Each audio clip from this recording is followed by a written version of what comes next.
الشيطان الرجيم.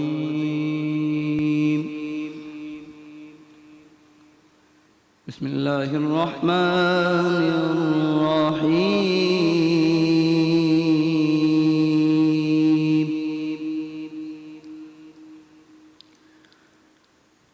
وإذ ابتلى إبراهيم ربه بكلمات فأتمهن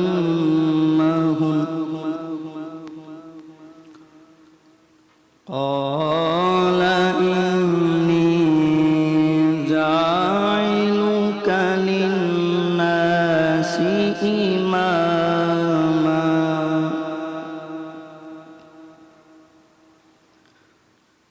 قال ومن ذريتي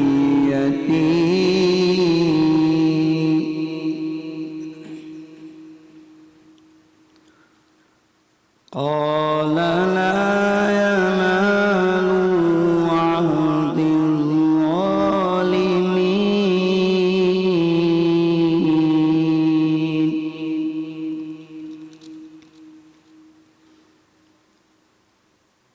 وإذ جعلنا البيت مثابة للناس وأمنا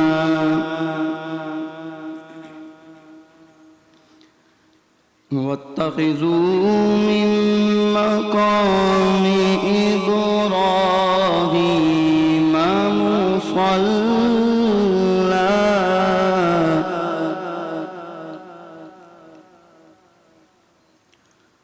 وعهدنا إلى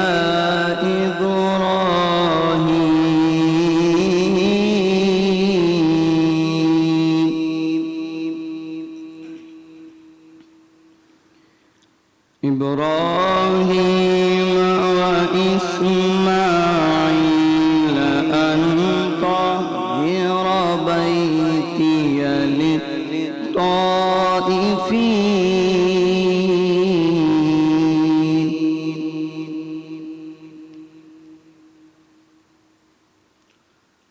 بيتي للطائفين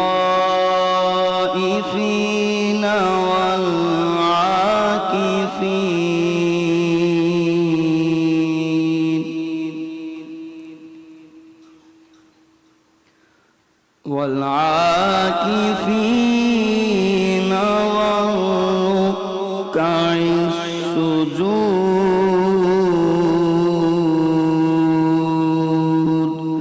صدق الله العلي العظيم. اعوذ باللہ من الشیطان الرجیم. بسم اللہ الرحمن الرحیم. ناظرین کرام، السلام علیکم ورحمۃ اللہ وبرکاتہ. آج یوم الجمعہ ہے اور تمام اہلیان اسلام کو جمعے کی برکتیں مبارک ہوں. 18 رمضان المبارک سن 1440 ہجری کی آج نیوز اور آج انٹرٹینمنٹ کی افطار ٹرانسمیشن میں آپ سے مخاطب ہوں. آج جو قرآن مجید کی آیات تلاوت کی گئیں ان کو تلاوت کرنے کا شرف حاصل کیا حافظ نعمان قادری نے، اور یہ جو آیات تھیں یہ سورہ بقرہ کی آیت نمبر 124 اور 125 تھیں.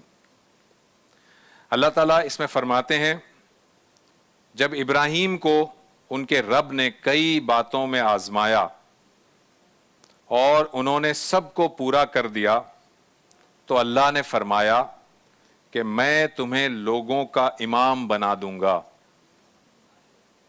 عرض کرنے لگے کہ یا اللہ میری اولاد کو بھی. فرمایا کہ میرا وعدہ ظالموں کے ساتھ نہیں ہوگا. اور جب ہم نے بیت اللہ کو لوگوں کے لیے ثواب اور امن کی جگہ بنایا اور تمہیں حکم دیا کہ مقام ابراہیم کو جائے نماز مقرر کر لو، ہم نے ابراہیم اور اسماعیل سے وعدہ لیا کہ تم میرے گھر کو طواف کرنے والوں اور اعتکاف کرنے والوں اور رکوع و سجود کرنے والوں کے لیے پاک رکھو۔ صدق اللہ مولانا العظیم۔ ناظرین کرام، آج ہم گفتگو کریں گے اعتکاف سے متعلق۔ اعتکاف کیا ہے، اس کے مسائل کیا ہیں، اور یہ آپ جانتے ہیں کہ اعتکاف وہ عبادت ہے جو رمضان المبارک کے آخری عشرے میں کی جاتی ہے۔ اس سے متعلق آج تفصیل سے گفتگو کریں گے، مگر سب سے پہلے چلتے ہیں ریما جی کی جانب۔ جی ریما۔ بہت بہت شکریہ ڈاکٹر صاحب۔ اعوذ باللہ من الشیطان الرجیم، بسم اللہ الرحمن الرحیم۔ تمام دیکھنے والوں کو بہت ہی ادب سے السلام علیکم ورحمۃ اللہ وبرکاتہ۔ ابتدا اس رب جلیل کے نام سے جو ازل سے ہے اور ابد تک رہے گا۔ آج انٹرٹینمنٹ اور آج نیوز کی خصوصی افطار ٹرانسمیشن باران رحمت میں آپ سبھی کو خوش آمدید۔ آج 24 مئی سن 2019 بروز جمعہ، رمضان المبارک کی 18 تاریخ 1440 ہجری ہے۔ رمضان المبارک روحانیت کا موسم بہار ہے۔ اس میں قرب خدا بندی کے حصول کے بہت سے مواقع ملتے ہیں۔ ایسا ہی ایک موقع آخری عشرے میں اعتکاف ہے۔ ایک مومن رمضان کے آخری عشرے میں دنیاوی امور اور معاملہ سے قطع تعلق کر کے خالصتاً خدا تعالیٰ کے ذکر میں اپنا وقت صرف کرنے کے لیے اس کے گھر یعنی مسجد میں ڈیرا ڈال دیتا ہے۔ دن اور رات خدا کی عبادت، نوافل، تلاوت کلام پاک، قرآن پر غور و فکر، ذکر الہی اور دعاؤں میں اس کا وقت صرف ہوتا ہے، اور زبان ذکر الہی سے تر رہتی ہے۔ نبی کریم صلی اللہ علیہ وآلہ وسلم رمضان کے آخری عشرے کا اعتکاف کیا کرتے تھے۔ چنانچہ جب حضرت عائشہ صدیقہ رضی اللہ تعالیٰ عنہا فرماتی ہیں کہ اللہ کے رسول صلی اللہ علیہ وآلہ وسلم اپنی وفات تک رمضان کے آخری عشرے کا اعتکاف کرتے رہے۔ اللہ تبارک و تعالیٰ سورہ بقرہ میں ارشاد فرماتے ہیں کہ اور ہم نے ابراہیم اور اسماعیل کو تاکید کی کہ تم دونوں میرے گھر کو طواف کرنے والوں اور اعتکاف میں بیٹھنے والوں اور رکوع کرنے والوں اور سجدہ کرنے والوں کے لیے خوب پاک و صاف بنائے رکھو۔ دنیا و مافیا کو بھلا کر رب تعالیٰ کی بارگاہ میں جھکا سر در حقیقت بلندیوں کی منازل طے کرنا ہے۔ وہ جس کے دل میں اپنے خالق کی جستجو پیدا ہو جائے تو پھر وہ کہاں مخلوق کے چنگل میں آتا ہے۔ دنیا اس کی نہیں جو دنیا کے پیچھے بھاگے، بلکہ اس کی ہے جو خالق سے لو لگائے۔ دل میں خدا کی الفت کا نہ پیدا ہونا اور پوری زندگی دل کے سخت رہنے کے حوالے سے مولانا رومی رحمۃ اللہ علیہ کیا خوب فرماتے ہیں کہ تیری داڑھی تیرے بعد پیدا ہو کر سفید بھی ہو گئی، پر تیرا دل ابھی تک ویسے کا ویسا کالا۔ ذہن پر جمع دنیا کا میل اور دل پر لگی کالوں کو صاف کرنے کا صرف اور صرف ایک ہی طریقہ ہے۔ جھکا دیجیے اپنا سر اس کی بارگاہ میں، کر لیجیے راز و نیاز، کچھ اپنی کہیے اور کچھ اس کی سنیے، پھر دل، دن اور سوچ سب کچھ بدل جائے گا۔ عجب اس کی قدرت، عجب اس کی باتیں کہ دن میں اندھیرا اور روشن ہے راتیں، کہاں کب کیسے اپنا جلوہ دکھا دے، زمین سے اٹھا کر عرش پر بٹھا دے۔ ذکر خدا میں روانی جو آئے، جھکے سر اور آنکھوں میں پانی جو آئے، جو دنیا کی باتوں سے منہ موڑتے ہیں وہ سب اس کی رحمت کو جھنجھوڑتے ہیں۔ پکارو ملے گا یہ اس نے کہا ہے، جو ایسا کریں ہم اسی میں بقا ہے۔ وران رحمت میں آج ہم رمضان المبارک میں کی جانے والی دوسری بہت سی عبادات میں سے ایک اعتکاف کے بارے میں علماء کرام سے گفتگو کریں گے، مگر اس چھوٹے سے بریک کے بعد۔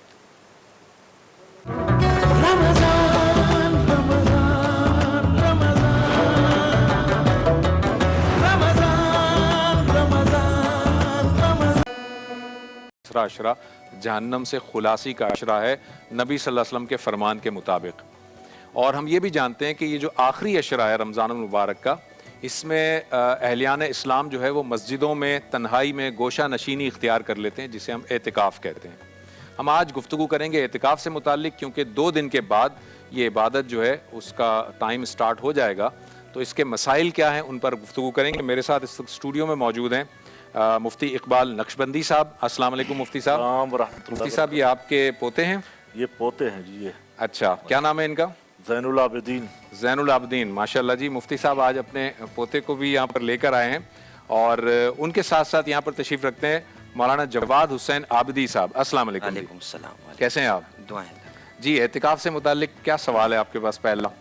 بالکل، اعتکاف ابھی آخری اشرے میں تو بہت سارے لوگ 2 دن بعد اعتکاف میں بیٹھ جائیں گے، تو بہت سارے سوالات ہیں میرے ذہن میں۔ سب سے پہلے تو بہت سادہ سا سوال کہ اعتکاف کسے کہتے ہیں اور اس کی کتنی قسمیں ہیں، اور اگر یہ فرض نہیں ہے تو پھر سے فرض کفایہ کیوں کہا جاتا ہے؟ الحمدللہ رب العالمین والصلاة والسلام علی سید الانبیاء والمرسلین، اما بعد، فاعوذ باللہ السمیع العلیم من الشیطان الرجیم، بسم اللہ الرحمن الرحیم۔ وَأَهِدْنَا إِلَىٰ إِبْرَاهِيمَ وَإِسْمَاعِيلَ أَن طَهِّرَ بَيْتِيَ لِلطَّائِفِينَ وَالْعَاكِفِينَ وَرُكَّعِ السُّجُودِ۔ صدق اللہ العظیم۔ صلاۃ و سلام علیک یا سیدی یا رسول اللہ۔ شکریہ ڈاکٹر صاحب اور ریما بی بی، بڑا اہم سوال ہے۔ قرآن مقدس نے نص قرآن سے اس عبادت کا ذکر موجود ہے، ثابت ہے قرآن سے۔ جو عبادت قرآن سے ثابت ہو وہ واجب کے، فرض کے قائم مقام ہوتی ہے، اور یہ اعتکاف کی عبادت کوئی نئی نہیں ہے، بہت پرانی عبادت ہے۔ جب سے طواف ہے کعبہ شریف کا تب سے یہ عبادت جاری ہے اعتکاف کی۔ تو اللہ رب العزت حضرت ابراہیم اسماعیل علیہ السلام کو پیغام دیتے ہیں کہ میرے گھر کو صاف ستھرا رکھو، کرو، یعنی کہ طواف والوں کے لیے، اعتکاف والوں کے لیے، رکوع اور سجدہ کرنے والوں کے لیے میرے گھر کو صاف ستھرا رکھو۔ اب بات یہ ہے کہ اعتکاف کی جو قسمیں ہیں، اعتکاف اصل دیکھنے توجہ کرنے کو، دوسرے لفظوں میں کہ دھرنا دینا، مسجد کے اندر جو بیٹھتے ہیں 10 دن کا جو اعتکاف ہے اس کو سنت کفایہ کہتے ہیں۔ ایک اعتکاف ڈاکٹر صاحب واجب ہے، ایک سنت ہے، اور ایک نفلی اعتکاف ہے۔ ٹھیک۔ واجب جو اعتکاف ہے اس کے اندر روزہ شرط ہے، اور سنت اعتکاف کے اندر روزہ شرط ہے، بغیر روزے کے اعتکاف نہیں ہوتا۔ نفلی اعتکاف میں روزے کی پابندی نہیں ہے، اور وہ واجب اعتکاف ہے وہ ہے منت کا اعتکاف۔ اگر میں نے منت مانی ہے تو مجھے اگر پورا میں نے کرنی ہے، منت مانی ہے پورا کروں گا اسے، تو وہ یعنی کہ زبان سے، صرف دل سے نہیں، زبان سے ہم کہیں گے یہ کام میرا ہو جائے تو میں 1 دن کا اعتکاف کروں گا، اس کو کہتے ہیں منت کا اعتکاف۔ اس کے لیے بھی روزہ شرط ہے۔ یہ رمضان میں بھی، غیر رمضان میں بھی اس اعتکاف کو ہم کر سکتے ہیں۔ ٹھیک۔ دوسرا یہ ہے کہ سنت کفایہ، سنت کفایہ وہ ہوتے ہیں جیسے فرض کفایہ ہے، نماز جنازہ ہے، فرض کفایہ ہے، ایک نے بھی پڑھ لیا نماز جنازہ سب بری و ذمہ ہو گئے۔ اسی طرح سنت کفایہ ہے یہ اعتکاف، اگر محلے میں سے ایک بندے نے بھی مسجد میں بیٹھ کے کر لیا سب بری و ذمہ ہو گئے، اگر کسی نے نہ کیا تو سب گنہگار ہوئے۔ اسی طرح جنازے کا مسئلہ ہے۔ نفلی اعتکاف جو ہے وہ 1 منٹ کا بھی اعتکاف ہے، مسجد میں آیا، نویت سنت الاعتکاف کی نیت کی تو گویا وہ معتکف ہو گیا۔ اب ذرا یہاں ایک وضاحت چاہیے مجھے، وہ یہ کہ آپ نے فرمایا نفلی اعتکاف وہ ہے کہ 1 منٹ کے لیے بھی مسجد میں آیا اور اس نے کہا نویت سنت الاعتکاف، آپ فرما رہے ہیں کہ یہ نفلی اعتکاف ہے، وہ بولنے والا تو بول رہا ہے نویت سنت الاعتکاف، وہ تو کہہ رہا ہے کہ میں سنت اعتکاف کی نیت کرتا ہوں، آپ یہ نفلی اعتکاف فرما رہے ہیں، اس کو واضح۔ ماشاءاللہ، بڑا خوبصورت سوال ڈاکٹر صاحب کا، اللہ آپ کو سلامت رکھے۔ اصل جو کام ہوتے ہیں وہ سارے سنت کے، ٹھیک، جو ہم جائیں گے مسجد میں نفلی عبادت بھی کریں گے تو وہ بھی ہمیں اپنے آقا و مولا صلی اللہ علیہ وسلم سے ملی ہے۔ اسی طرح اعتکاف کی 3 قسمیں بتائی ہیں۔ جو اصل میں سنت اعتکاف ہے وہ تو 10 دن کا ہے، یعنی 20 کی شام کو وہ آخری عشرے میں غروب آفتاب سے پہلے بیٹھیں گے تو وہ نیت کریں گے۔ تو نفلی اعتکاف کی نیت یہی ہوگی، واجب کا جو اعتکاف ہے اس کی نیت یہ ہوگی نویت سنت الاعتکاف، میں نیت اسی سنت اعتکاف کی کرتا ہوں۔ ٹھیک ہے، ٹھیک ہے۔ اس کی ذرا یہاں سے بھی آپ سے بھی ذرا وضاحت لے لیتے ہیں۔ ایک مفتی صاحب نے جو پوائنٹ ریز کیا، آپ کی نظر میں بھی وہی ہے؟ انہوں نے کہا کہ یہ جو کفایہ ہے وہ اس لیے کہ اگر محلے میں سے کوئی ایک بھی اگر نہ بیٹھا تو سارے محلے پر اس کی ذمہ داری ہوگی، اور اگر کوئی ایک بھی اس میں اعتکاف اختیار کر لیتا ہے تو سب پہ سے ذمہ داری ختم ہو جائے گی. کیا یہی آپ کا بھی اوپینین ہے؟ بسم اللہ الرحمن الرحیم، الحمد للہ والصلاة والسلام علی اہلہا، اما بعد فقد قال اللہ الحکیم فی کتاب الکریم وقولہ الحق. بسم اللہ الرحمن الرحیم. رجال لا تلہیہم تجارۃ ولا بیع عن ذکر اللہ واقام الصلاۃ وایتاء الزکاۃ ویخافون یوما تتقلب فیہ القلوب والابصار. صدق اللہ العلی العظیم. سورہ مبارکہ نور کی آیت نمبر 37 ہے جس کو میں نے آپ کے سامنے تلاوت کیا. ارشاد رب العزت ہوا کچھ مومنین، کچھ مرد، کچھ مردان حق، کچھ بندگان خدا ایسے ہیں کہ جن کو لمحے بھر کے لیے تجارت اور خرید و فروخت ذکر خدا سے غافل نہیں کرتی ہے، اور یہ مومنین نماز قائم کرتے ہیں، زکوٰۃ دیتے ہیں، اور اس دن سے ڈرتے ہیں جس دن اللہ دلوں کو اور آنکھوں کو پلٹ دے گا. ذکر خدا کی اتنی اہمیت ہے، اور اعتکاف میں سمجھتا ہوں ذکر خدا کی ایک ایسی اعلیٰ مثال ہے کہ بندہ تمام نفسانی خواہشات سے کٹ کر اپنے اہل ویال سے الگ ہو کر اعتکاف میں گوشہ نشین ہو جائے اور اللہ کی یاد میں مشغول ہو جائے. اعتکاف کی بنیادی طور پر ہمارے ہاں بھی دو قسمیں ہیں. اعتکاف جیسے حضرت نے فرمایا یا تو واجب ہوتا ہے، واجب وہ ہوتا ہے جو آپ نے منت کے ذریعے اپنے اوپر واجب کر لیا ہے، اسے کسی صورت رد نہیں کیا جا سکتا، پھیرا نہیں جا سکتا، یہ پورا کرنا پڑے گا. اسی طرح سے سنت، نفل، مستحب، یہ تینوں لفظ تقریباً ہمارے یہاں ایک ہی معنی میں مستعمل ہوتے ہیں، اور تقریباً ایک ہی معنی ہے. نفل کا ایک معنی آج اسی پروگرام کی وساطت سے ہمارے ناظرین سن لیں. نفل دراصل لغت کے اندر نفل کا معنی ہے اضافہ، ایڈیشنل نمبر. آپ یہ سمجھیے کہ 33 والا جیسے پاس ہوتا ہے، اس سے اضافی اگر جو لے گا تو وہ اس کے پلس مارکس ہوتے چلے جائیں گے. نفل عبادات کو ہلکا سمجھ کے نہ چھوڑیے کہ نفل ہے، فرض نہیں ہے. نفل عبادات کا ثواب قیامت میں اس وقت معلوم ہوگا جب آپ کی واجب عبادات میں کچھ پوائنٹس کم ہو رہے ہوں گے، یہ پورا کر دے گا وہاں سے. تو اعتکاف ایسی عبادت ہے، اس میں دو بنیادی قسمیں ہو گئی. کچھ واجب اعتکاف ہے جو منت کری واجب ہو جاتے ہیں، اور کچھ نبی کریم صلی اللہ علیہ وآلہ وسلم کی سنت مبارکہ سے ہمیں رمضان کے آخری عشرے میں ملے. اور اعتکاف کے حوالے سے ہمارے یہاں یہ ہے کہ کم سے کم 3 دن کا ہو، اس سے کم اگر کسی نے کیا تو وہ اعتکاف صحیح نہیں ہوگا. کم سے کم 3 دن ہے، زیادہ سے زیادہ وہی نبی کریم صلی اللہ علیہ وسلم کی سنت مبارکہ ہے کہ 10 دن ہو، مغرب سے پہلے وہاں داخل ہو جائے. اور پھر اس کی تفصیلی مسائل ہیں جو انشاءاللہ آپ کے سوالات کے ذیل میں آتے رہیں گے. ٹھیک ہے.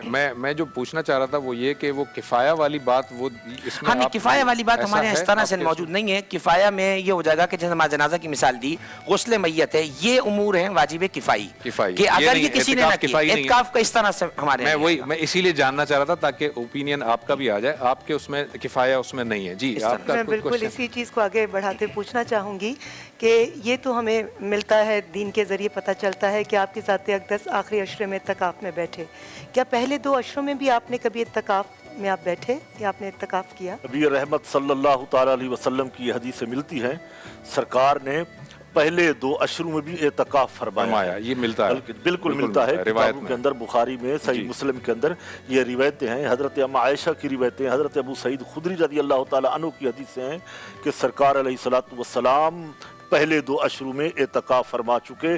پھر اپنے غلاموں کو کہا کہ شب قدر کو آخری عشرے میں تلاش کرو، اور حضور نے آخری عشرے کی تیاری فرمائی، یہاں تک کہ اپنی ازواج مطہرات کو حکم دیا اور لوگوں کو ذہن دیا. ازواج مطہرات کے خیمے لگائے گئے. نبی کریم علیہ الصلوۃ والسلام نے زیادہ خیمے ہونے کی وجہ سے پھر ان کو الگ کر دیا. یہاں تک یہ ساری حدیثیں ہیں. حضور نے پہلے 2 عشروں میں بھی اعتکاف کیا ہے، اور آخری عشرے کا بھی ثابت ہے. جیسے آخری عشرے کا ثواب نبی کریم علیہ الصلوۃ والسلام کی سنت کو اگر اپنایا جائے، اللہ توفیق دے، تو آج بھی صالحین عارف باللہ لوگ پورے مہینے کا بھی اعتکاف کرتے ہیں.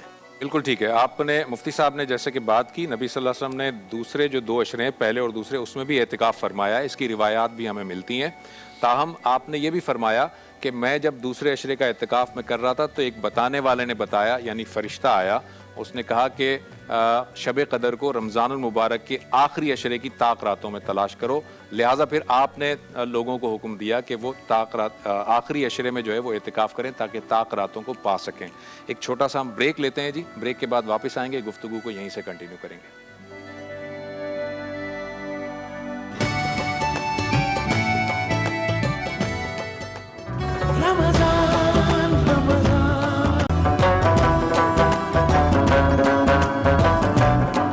گزارے کر کے فوراً واپس آ جائے, جتنا ہو سکے زیادہ سے زیادہ وقت وہاں گزارے. اور ایک جملہ میں اور بیان کر دوں, جیسے ابھی بیان کیا موبائل کے حوالے سے, یہ طے شدہ ہے, حضرت بیان فرما رہے ہیں, یہ انتہائی ایک صورت بیان فرما رہے ہیں کہ ایسا شخص واقعاً اعتکاف کے ثواب کو نہیں پا رہا ہے, لیکن پھر یاد رکھیے شریعت نے کبھی انسان کو آخری اسٹیج پہ لا کے مجبور نہیں کیا ہے. اگر ایک شخص نے موبائل پاس رکھا ہوا ہے, ضروری کالز آ رہی ہیں, کوئی ضروری رابطہ ہے, اس سے شریعت قطعاً منع نہیں کرتی ہے, لیکن وہ غیر ضروری اس میں گیم کھیل رہے ہیں بیٹھ کر, فلم دیکھ رہے ہیں, وہ مناسب. ڈاکٹر صاحب ہمارے ہاں بھی یہی ہے کہ عورت اعتکاف میں بیٹھی ہے, ایسا ہی ہے, وہ اپنے دولہا صاحب کو کھانا بنا کے دے سکتی ہے, وہ بھوکا نہیں رکھنا چاہیے, اتنی اس کو بالکل ٹھیک ہے, ایسا ہی ہے. میں اس پہ خوبصورت جملہ مجھے یاد آ رہا ہے, تھوڑا سا مزہ بھی ہو جائے گا. دولہا صاحب کو بھی تھوڑا سا خیال کرنا چاہیے کہ ویسے تو وہ باہر سے کھا لیتے ہیں, گھر کی پرواہ نہیں کرتے, 3 دن اگر 4 دن 10 دن بیوی اعتکاف میں بیٹھی ہے تو تھوڑا سا وہ اس کے ساتھ تعاون کریں, تھوڑا لوڈ کم ڈالے تاکہ وہ بھی اعتکاف کے ثواب میں بالکل ٹھیک ہے. ایک اور امپورٹنٹ بات ہے کہ وہ یہ کہ ہمارے ہاں تو تقریباً تمام مساجد جو ہیں وہ ایسی ہوتی ہیں جس میں جمعہ منعقد ہوتا ہے. آپ کے ہاں ساری مساجد میں جمعہ منعقد نہیں ہوتا. میں یہ جاننا چاہتا ہوں کہ اعتکاف جامع مسجد ہی میں ہوگا یا غیر جامع مسجد میں بھی ہو سکتا ہے؟ غیر جامع مسجد میں بھی ہو سکتا ہے اعتکاف. ہمارے ہاں یہ نہیں ہے کہ صرف جامع مسجد میں ہو. تو پھر جمعہ ادا کرنے وہ باہر جائے گا؟ بالکل جائے گا, اتنی دیر جا کے بیٹھے گا, نماز جمعہ پڑھے گا, نماز جمعہ پڑھ کے بقیہ نماز واپس میں مسجد میں آ کے پڑھے گا, واپس پڑھے گا. اور آپ کے اس میں بھی ایسا ہی ہے جی؟ حسن بالکل ایسی ہے. میں میرے قابل احترام بہت, میں تو بڑا احترام کرتا ہوں اپنے علماء کا, بزرگوں کا. میں ایک سامعین کو جملہ کہنا چاہوں گا کہ آپ دیکھیے اسلام کی خوبصورتی کیا ہے کہ کتنے سارے مسائل ایسے ہیں جو تقریباً متفق ہیں. ہمارے بھی ایسے ہی ہے, ہمارے یہاں جامع مسجد کے علاوہ بھی اعتکاف ہو جاتا ہے. جامع مسجد میں اگر جامع مسجد میں لگانا افضل ہے, یہ بات یاد رکھیے. اور اس کے علاوہ افضل سے کم آ جائیں تو افضل سے کم کا مطلب یہ نہیں ہے کہ ہوگا نہیں, ثواب کم ہو جائے گا. ایسی مسجد جس میں امام عادل جماعت کرا رہا ہے, ایسا پیش امام وہاں موجود ہے, وہاں کریں. اور جیسے حضرت نے بیان فرمایا کہ جمعہ ادا کرنے, ہاں یہ وہ عذر شرعی ہے کہ جس کی بنا پر معتکف اعتکاف سے باہر نکل سکتا ہے, اور جمعے سے باہر نکل کے گلی کے کونے میں باتیں نہیں کرنی, فوراً جمعہ پڑھ کے مسجد واپس آ جائے. سلام ہو سکتی ہے, السلام علیکم کہتا ہوا گزر جائے. بہت شکریہ, بہت شکریہ مفتی صاحب, مفتی اقبال نقشبندی صاحب, آپ کا بہت شکریہ, آپ نے وقت نکالا. مولانا جواد حسین عابدی صاحب, آپ کا بھی بہت شکریہ. ناظرین, ہم نے آج اعتکاف سے متعلق کچھ گفتگو کی اور موٹی موٹی باتیں آپ تک پہنچانے کی کوشش کی ہے. ظاہر ہے اعتکاف کے بڑی تفصیل سے اور بھی مسائل ہیں, لیکن جب آپ ارادہ کریں اعتکاف کا اور اعتکاف میں جائیں گے تو یقیناً وہاں کے جو امام ہوں گے ان سے چھوٹے چھوٹے شرعی مسائل ضرور آپ پوچھ سکتے ہیں. آپ جب بھی اعتکاف میں جائیں ہمیں اپنی دعاؤں میں ضرور یاد رکھیے گا. آج ٹیلی ویژن کی پوری ٹیم کو, اس پوری ٹرانسمیشن کی ٹیم کو جو آپ کے لیے اس طرح سے پروگرامز پیش کرتی ہے, انہیں اپنی دعاؤں میں ضرور یاد رکھیے گا. کل انشاءاللہ تعالی اگلے ٹاپک کے ساتھ آپ کے سامنے حاضر ہوں گے. ایک چھوٹا سا بریک لیتے ہیں, بریک کے بعد ٹرانسمیشن جاری رہے گی. السلام علیکم ورحمۃ اللہ وبرکاتہ.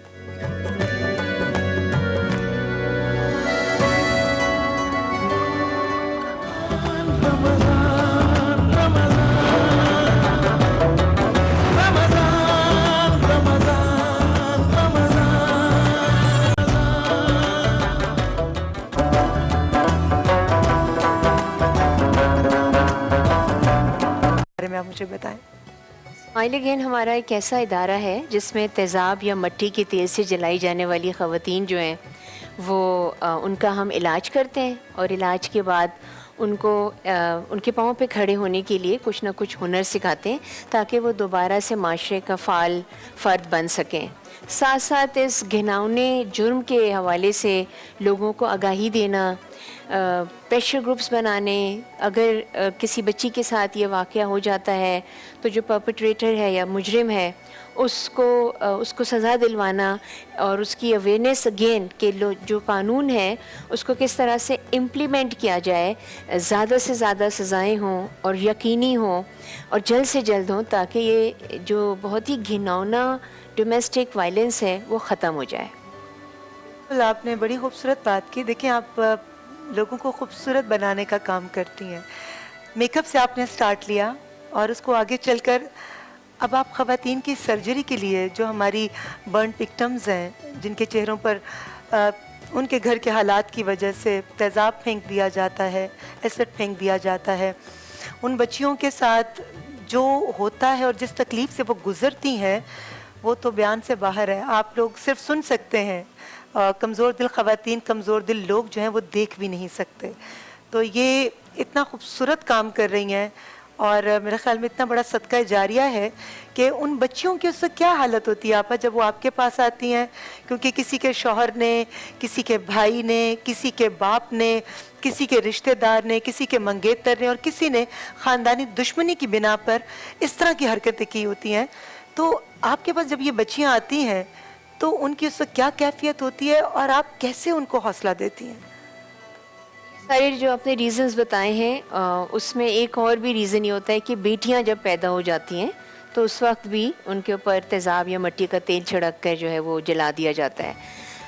جو تکلیف سے وہ گزرتی ہیں وہ بلکہ آپ تو اب ماشاءاللہ سے ڈیپلیکس اسمائل اگین فاؤنڈیشن کی انٹرنیشنل گڈ ول ایمبیسڈر بھی ہیں، جس کے میں آنر شکر کی گزار. بات ہے، میرے لیے بہت آنر کی بات ہے. لیکن ان بچیوں کی تکلیف کو دیکھنا بہت دور کی بات ہے. ان کا احساس جو ہے وہ بھی آپ کو جینے نہیں دیتا ہے. اور یہ بچیاں جب آتی ہیں جس حالت میں، اگر آپ ان کو دیکھیں تو آپ کو ایسا محسوس ہوگا جیسے کہ شاید گوشت کا کوئی ایک لوتھڑا رکھا ہوا ہے آپ کے سامنے. اس قدر چہرہ اور جسم جلا ہوتا ہے. اور جب سالوں گزرنے کے بعد جب وہ اپنا چہرہ دیکھتی ہیں، کیونکہ وہ نہ ان کو کوئی دکھاتا ہے سائیکولوجیکلی بھی، نہ ان کے گھر والے چاہتے ہیں کہ وہ دیکھیں، لیکن جب وہ دیکھتی ہیں تو ان کا پہلا جو ریاکشن ہوتا ہے وہ یہ ہے کہ میں اس چہرے کے ساتھ، اس جسم کے ساتھ جی نہیں سکتی ہوں، میں مرنا چاہتی ہوں. تو دے ویری سوسائڈل. تو ان کو پھر دوبارہ سے زندگی کی طرف لانا بہت مشکل کام ہوتا ہے. ان کے چہرے پہ دوبارہ مسکراہٹ ڈالنا بہت مشکل، مطلب لانا جو ہے مشکل اس لیے ہے کہ وہ اپنا چہرہ ہی نہیں دیکھنا چاہتی. ان کے اپنے چھوٹے چھوٹے بچے جو ہیں وہ ان کو نہیں پہچانتے. وہ پوچھتے ہیں کہ ماں ہماری کہاں چلی گئی. وہ تو اس کی شاید آواز سنتے ہیں تو ان کو آتا ہوگا سمجھ کہ یہ ہماری ماں ہے. یہ ساری جو تکلیف ہیں اس سے جب ایک لڑکی، ایک بچی، ایک ماں، ایک بہن، ایک بیٹی گزرتی ہے تو اس کی تکلیف کے ساتھ ساتھ پورا خاندان بھی جو ہے وہ متاثر ہوتا ہے. ماں باپ یہ نہیں ہے کہ ان سے پیار نہیں کرتے، یقیناً ان سے پیار کرتے ہیں، لیکن ان کے پاس وسائل نہیں ہوتے ان کو آگے سرجریز کروانا.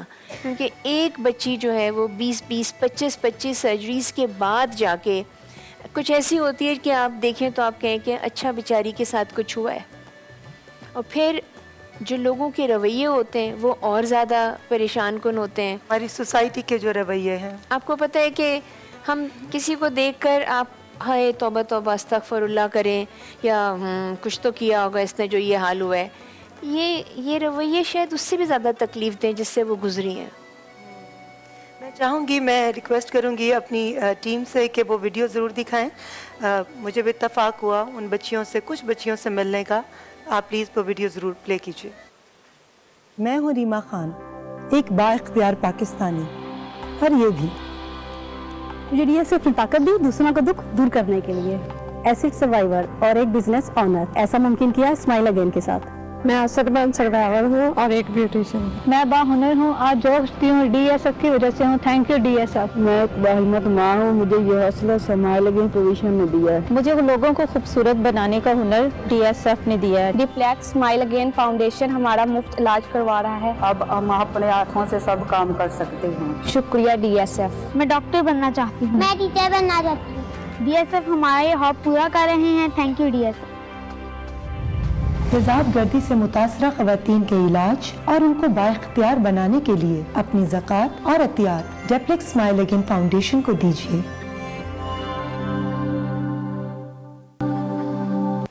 بہت شکریہ جی، تھینک یو ریما.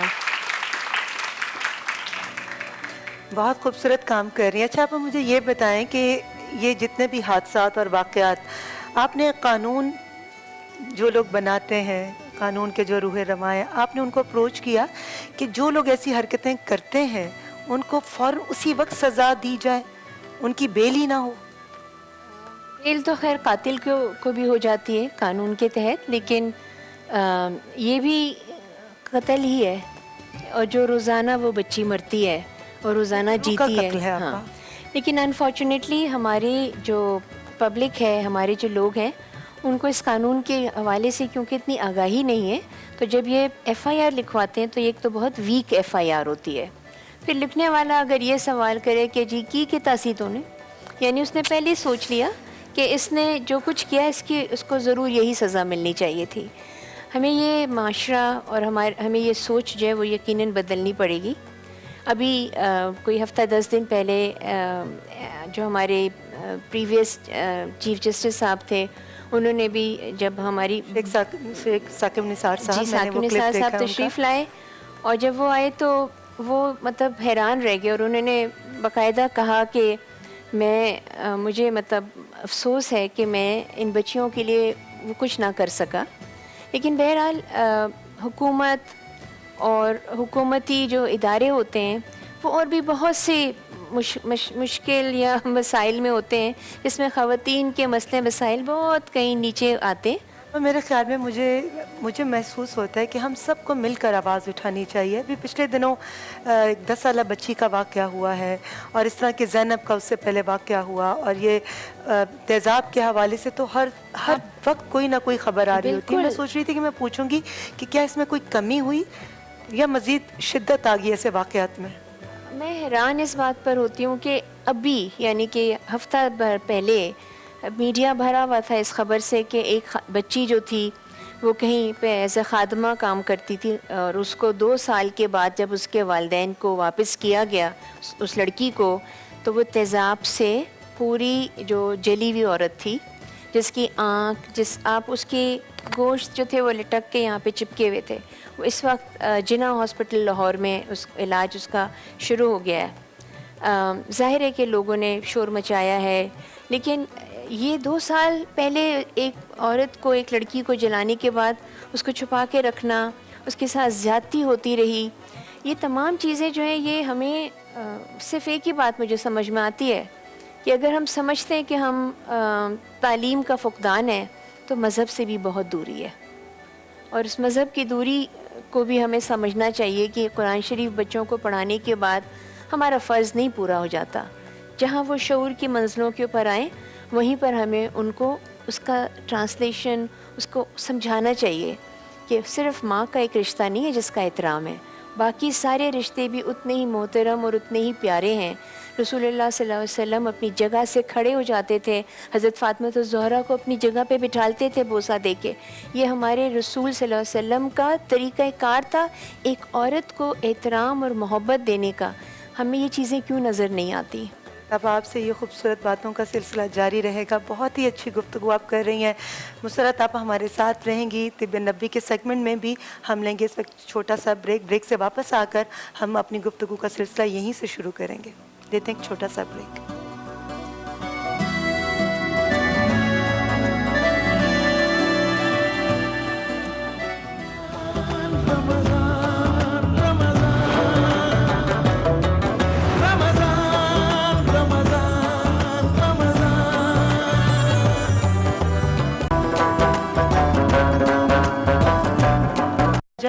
وہ ادھر آ جائیں گے تاکہ خواتین کا پلڑا بھاری ہونا چاہیے. آپ ماشاءاللہ سے کم پیاری لگ رہی ہیں, میں خوبصورت لگ رہی ہیں ماشاءاللہ سے. غرارہ یہ نہیں معلوم, مگر مجھے ہوتا ہے کہ ہماری جو باتیں ہو نا, یہ تو ظاہری خوبصورتی ہے, وہ تو آپا بناتی ہیں, ان کے ہاتھ میں میجک ہے. میک اپ کے ذریعے شکل, آنکھیں چینج, ناک چینج, لپسٹک سے لپس کی نہیں, لیکن آپ نہ اتنا میک اپ کرتی ہیں اور نہ آپ میک اپ سے چینج ہوتی ہیں. آپ جتنی خوبصورت ہیں آپ اتنی ہی خوبصورت لگتی ہیں. دیکھنے والے کی اپنی نظر کے اندر خوبصورتی ہوتی ہے. ابھی فرا میں بتاؤں, آپ کے آنے سے پہلے مسرت آپس سے باتیں ہو رہی تھی, اور میں چاہوں گی کہ اگر آغا عباس صاحب آ گئے تو وہ بھی آ جائیں. آغا عباس صاحب, آپ جیسے ہی مائک لگ جائے تو پلیز آپ بھی تشریف لے آئیے گا, کیونکہ آج ذوف بصارت کے حوالے سے ہمارے بہت سارے سوالات ہیں کہ آنکھوں کی تکلیف, آنکھوں میں جو پانی آتا ہے, جلن ہوتی ہے, آنکھیں کمزور ہو جاتی ہیں, اس حوالے سے آج کا بھی بڑا اہم ٹاپک ہے. اچھا آپا, میں آپ ہی سے بات کروں گی جب تک آغا صاحب آتے ہیں, کہ آج کل مجھے یہ بتائیں کہ جو بچیاں آپ کے پاس آتی ہیں, میں نے دیکھا ہے ان کو تو کسی بھی غصے کی وجہ سے یا کسی بھی حالات کی وجہ سے ان کے اوپر تیزاب پھینکا جاتا ہے. مگر جب میری آپ سے ملاقات ہوئی تو میں نے دیکھا کہ 2 چھوٹی چھوٹی بچیاں بھی تھیں, ان کے اوپر بھی ایسڈ پھینکا ہوا تھا. تو بچیوں کا کیا قصور تھا جس بنا پر ان کے اوپر بھی وہ تیزاب پھینکا گیا؟ وہ انفارچونیٹ کہ ہمارے ہاں یہ جو جہالت ہے نا وہ ختم نہیں ہو رہی.